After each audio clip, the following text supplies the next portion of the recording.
संसार में करुणा करने वाले लोग भी दिखाई पड़ते हैं, जिनके हृदय में करुणा है, दया है,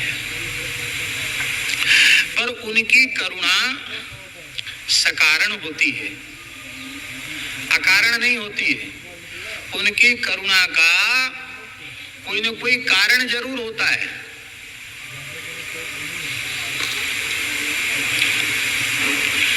आपका कोई खास नाते रिश्तेदार है,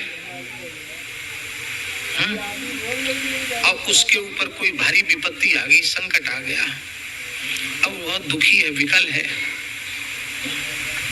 और आपका आत्मीय है, तो आपको उसके प्रति करुणा जगेगी कि नहीं जगेगी? बोलिए।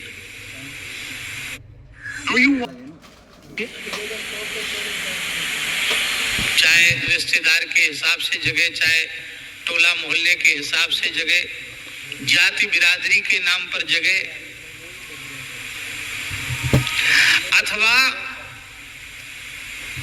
पहले उसी व्यक्ति के द्वारा उस व्यक्ति का कोई विशेष हित हुआ था, तो उस उपकार का बदला वो चुकाना चाहता है, अथवा इस भाव से, अथवा उस व्यक्ति से भविष्य में होने वाले स्वार्थ का चिंतन लगा हुआ है कि ये व्यक्ति इस समय तो संकट में है, लेकिन है बहुत अच्छा आदमी, आगे यदि इस परिस्थिति में हमने इसकी सहायता कर दी तो आगे चलकर यह हमारे लिए बड़ा उपयोगी सिद्ध होगा। तो भविष्य का कोई अपने स्वार्थ का, अपने हित का विचार करके भी, लाभ का विचार करके भी लोगों के मन में दया, करुणा, कृपा का भाव जग जाता है। ये कृपा, करुणा, दया है तो अच्छी, पर ये सहेतुक है। कैसी है? ये सकारण है, ये अकारण नहीं है।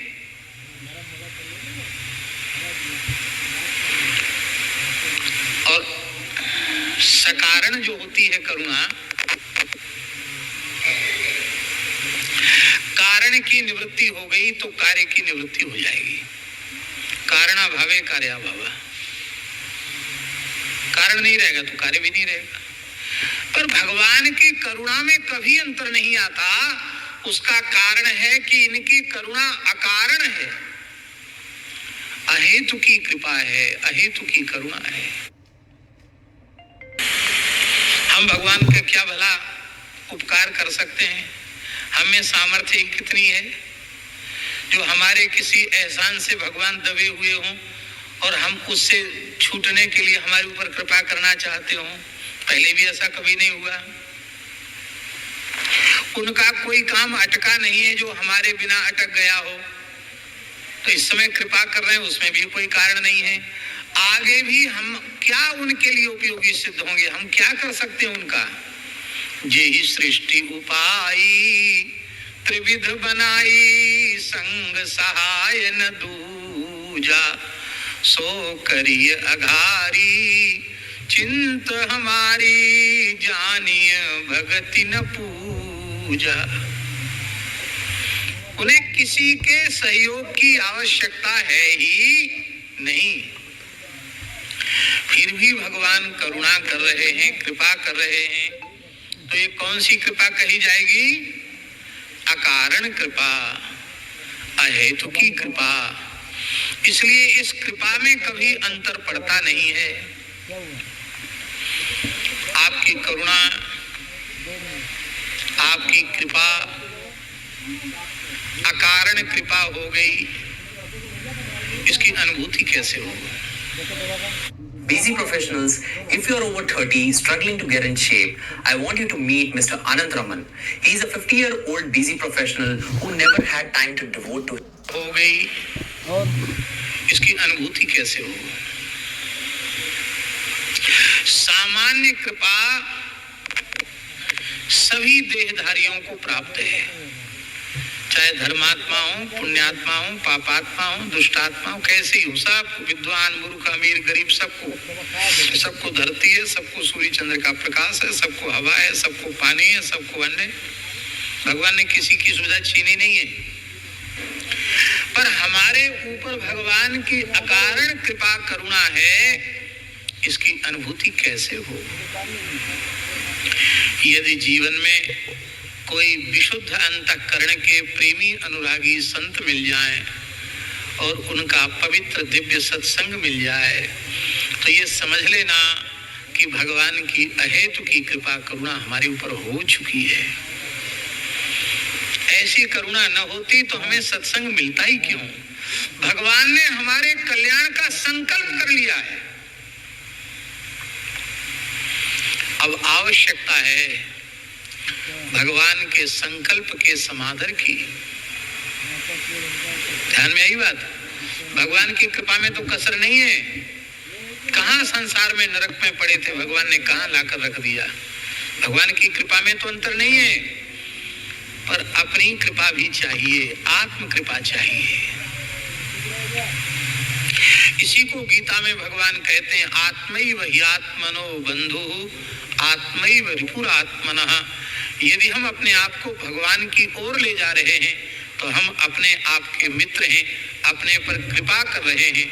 और यदि अपने आप को बुरी प्रवृत्तियों की ओर ले जा रहे हैं तो हम अपने आप के शत्रु हैं, हम अपना ही नष्ट कर रहे हैं। तो जब द्रवै दीन दयालु राघव साधु संगति पाइये, जेहि दरस परस समागमाधिक पाप राशि नसाइये। हे भगवान,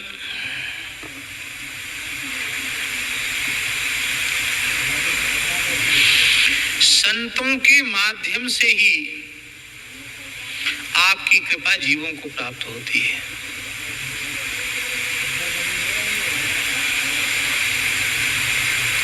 एक बड़ी मीठी बात है। श्री सूरदास जी ने क्या कहा? जाकी कृपा पंगु गिरि लंघे, अंधरे को सब कछु दरसाई, चरण कमल बंदो हरिराई। गूंगो बहिरो सुने, गूंग पुनि बोले, रंग चले सिर छत्र धराई। ये बात तो बिल्कुल सही है। पंगुम लंघे थे गिरिम, उनकी कृपा से पंगु भी पर्वत को लांघने में समर्थ हो जाता है। ये बात तो बिल्कुल सही है। पर दास के मन में एक बात आती है, कृपा से पंगु तो गिरी लंघता है, पर सच्ची बात है कि भगवान की कृपा पंगु ही है। भगवान की कृपा कैसी है? पंगु है। अन्यथा भाव मत ले लेना। हाँ, कि पंगु का मतलब हम कृपा को कमजोर बता रहे हैं, ऐसा नहीं समझना। मान लो हमारे पैरों में ऐसी सामर्थ्य न हो कि हम चल के यमुना जी जा सकें, श्री बिहारी जी, राधा वल्लभ जी जा सकें, तो हम क्या करेंगे? किसी व्यक्ति का या किसी वाहन का, किसी ऐसे उपकरण का आश्रय लेंगे कि जिसके माध्यम से हम वहां तक सरलता से पहुंच सकें। ठीक है? तो इस अंश में हम बोल रहे हैं कि ठाकुर जी की कृपा प्रवृत्त होती है किसी संत की सवारी करके। बोलो भक्तवत्सल भगवान की। संत सदगुरु पर कृपा सवार होकर के जाती है और उस जीव पर को निहाल करती है। संतों के बिना आज तक किसी भी जीव को भगवान की कृपा का अनुभव प्राप्त नहीं हुआ, नहीं हुआ, नहीं हुआ। हमारे ऊपर अपार कृपा है, इसकी अनुभूति तभी होती है